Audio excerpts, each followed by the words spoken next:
ایک ایک لمحہ قیمتی ہے، آدھی رات ہے، ایک ایک لمحہ ایسا نہیں ہے کہ بس گزاری کے لیے بیٹھے، ایک ایک لمحہ قیمتی ہے۔ لوگ کام سے آئے ہیں، پھر کل اپنے اپنے کاموں کو جانا ہے، رات کا ایک حصہ گزر رہا ہے، ایک ایک لمحہ قیمتی ہے۔ جو بھی وقت ملا سمجھ لو کہ غنیمت ہے، اللہ ہمارے سینے کو روشن کرے۔ ساری بکریاں لے لے، پھر کہا کہ ایک دفعہ پھر سے لے گا کہ اب کیا دے گا؟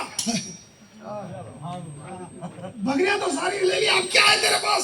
کہا کہ ایسا کرنا، تجھے چرواہے کی ضرورت پڑے گی، میرے یار کا ذکر تو پھر سے ایک دفعہ لے، میں تیری بکریاں چراتا رہوں گا۔ اس لیے اللہ نے خلیل بنایا، اس لیے اللہ نے، ارے وہ کسی کو دیتا ہے تو یوں نہیں دیتا، وہ اس قابل ہوتے ہیں تبھی عطا کرتا ہے۔ آدھی رات ہے، ایک صحرا میں ایک طرف سے آواز آ رہی ہے، اللہ اللہ ذکر کی آواز آ رہی ہے۔ بارات والے سمجھ گئے کہ کوئی ہے یہاں، چلو ان سے راستہ پوچھتے ہیں۔ پیچھے آئے، آہٹ جو ہوئی، خلل پڑا، آنکھیں کھولی، کہا کون ہے؟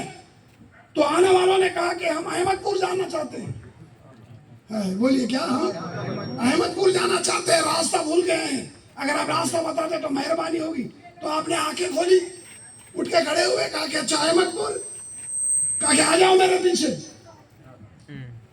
بولی آ جاؤ، ارے اللہ والوں کی باتیں ہیں، ان کا نام لے لو گناہوں کا کفارہ ہو جائے گا۔ یہ وہ لوگ ہیں جس زمین تمہیں اناج دے رہی ہے، یہ وہ لوگ ہیں جن کی وجہ سے آسمان بارش برسا رہا ہے، یہ وہ لوگ ہیں جن کی وجہ سے کائنات کا نظام چل رہا ہے۔ ہم تو جینے کا حق بھی کھو گئے، ہم تو کسی کو آگے بڑھتے ہوئے نہیں دیکھ سکتے، کسی کے لیے دو اچھے الفاظ نہیں بول سکتے۔ یہ ہم ہیں، یہ سسٹم کائنات کا جو نظام چل رہا ہے نا، انہیں اللہ والوں کی وجہ سے چل رہا ہے۔ کب تک ان کے ذکر سے بچو گے؟ یہی وجہ ہے کہ آج ہم اس حالت میں پہنچ گئے۔ ابھی بھی اگر ہم ایک نہیں ہوں گے تو پھر ایک وقت ایسا آئے گا کہ ہمیں ہمارے گھروں سے نکال دیا جائے گا۔ نہیں بچو گے، گھروں سے نکال کے گھر گرا دیے جائیں گے۔ ابھی بھی وقت ہمارے ہاتھ میں ہے، آج بھی اگر ہم ایک نہیں ہوں گے تو کل پھر ہم نہیں بچیں گے۔ پڑھیے اللہم صلی اللہ، بھول جاؤ جس سے بھی جو غلطیاں ہوئی تھی، ایک ہو جاؤ۔ تو میں یہ سنا رہا تھا، بہت خاص بات ہے۔ احمد پور، بولیے کیا؟ آ جاؤ میرے پیچھے۔ ساری بارات پیچھے آ گئی، کہا کہ چلو میرے ساتھ چلو۔ آپ نے قدم اٹھایا، بارات والوں نے قدم اٹھایا، دوسرا قدم ڈالا، باراتیوں نے ڈالا، تیسرا قدم جب ڈالے تو کیا دیکھتے ہیں؟ سامنے گنبد خضرا ہے، سامنے گنبد خضرا ہے۔ سندھ کے علاقے میں احمد پور، یہاں پر رہنے والے اللہ والے ساری بارات کو مدینہ گنبد خضرا کے سامنے پہنچا دیا۔ باراتیوں نے کہا کہ حضور ہم نے احمد پور کہا ہے آپ سے، بارات ہے، دولہن لینے جانا ہے، صبح اگر ہے۔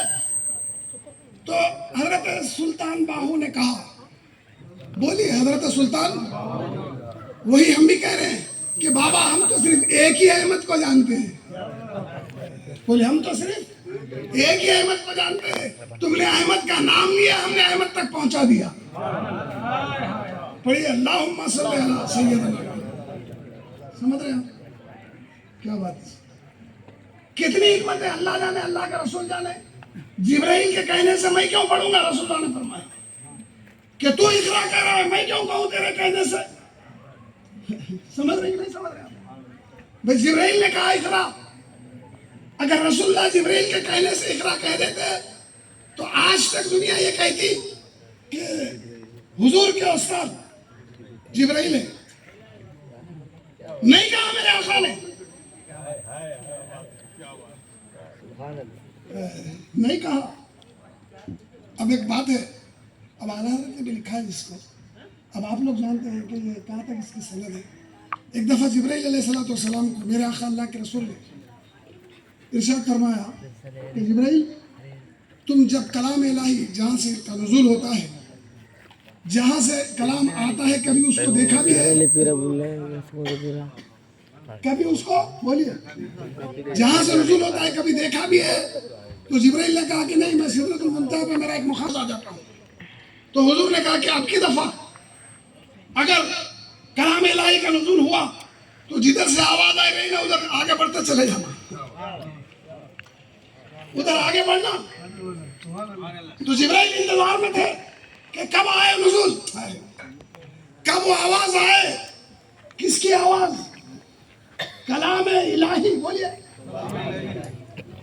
کلام الہی، میرے آقا اللہ کے رسول صلی اللہ علیہ وسلم سے آ کر صحابہ کرام نے عرض کیا حضرت ام المومنین عائشہ صدیقہ سے کہ ام المومنین یہ فرمائیے رسول اللہ کے اخلاق کیا تھے، رسول اللہ کیا ہے، آپ کے اخلاق حمید، آپ کی سیرت کیا ہے؟ تو الٹا ام المومنین حضرت عائشہ صدیقہ نے صحابہ سے فرمایا کیا تم نے قرآن نہیں پڑھا، کیا تم نے قرآن نہیں پڑھا؟ ہاں پڑھا ہے۔ تو کہا کہ وہی تو رسول ہے، وہی تو اخلاق رسول کا یہ بند ہے لفظوں میں، یہ چلتا پھرتا قرآن ہے، یہ ہے میرے آقا اللہ کے رسول صلی اللہ علیہ وآلہ وسلم۔ سمجھ رہے ہیں؟ ارے رسول تو رسول ہے۔ جنگ صفین میں ایک دفعہ سامنے والے جو تھے جنگ جو کر رہے تھے انہوں نے قرآن کو لایا کہ اس کو حکم بناتے ہیں، قرآن کو رکھ کے تصفیہ کریں گے۔ تو حضرت علی شیر خدا، مشکل کشا، صاحب ذوالفقار، باب العلم نے کہا کہ اس قرآن کو بند رکھو، کہا کہ یہ قرآن بند ہے الفاظوں میں، خود کو کہا کہ مجھ سے سنو میں بولتا قرآن ہوں۔